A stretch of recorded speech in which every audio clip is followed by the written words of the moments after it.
नमस्कार. रोहिणी कृषी पर्यटनात आपले स्वागत आहे. आपण आपल्या इथे पर्यटक आल्यावर या जवळच्याच नदीत पोहायला नेतो.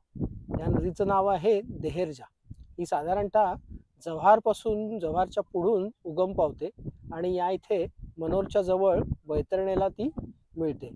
साधारणतः एक 60-70 किलोमीटरचा तिचा प्रवास आहे आणि ह्या प्रवासामध्ये ह्या नदीमध्ये कुठलंही प्रदूषण किंवा रसायन सोडलेलं नाही. त्यामुळे प्रदूषण विरहित अशी नदी आहे आणि ह्या नदीवर एक 4-5 चेकडॅम सारखे डॅम्स पण आहेत आणि हे पाणी साधारणतः पाऊस पडेपर्यंत पाणी असतं. आता ही साधारणतः 1 ते 1.5 पुरुष म्हणजे साधारणतः एक 7-8 फूट पाणी नदीमध्ये आहे आणि ते सगळं वाहतं पाणी आहे. त्यामुळे या पाण्याचा जो आस्वाद आहे तो अगदी वेगळाच आहे.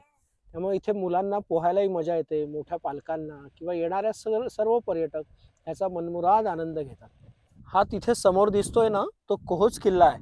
त्याच्यावरती शिवमंदिर आहे आणि तो साधारणतः चढायला 3.5 ते 4 तास लागतात. सकाळी लवकर चढलं तर सोपं जातं, नंतर मग खूप ऊन लागतं.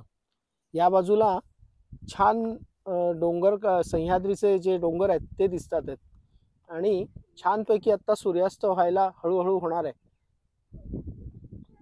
त्याच्या छटा खूप छान दिसत आहे. धन्यवाद. गाओ विश्वस्य मातरः वंदे गो मातरम.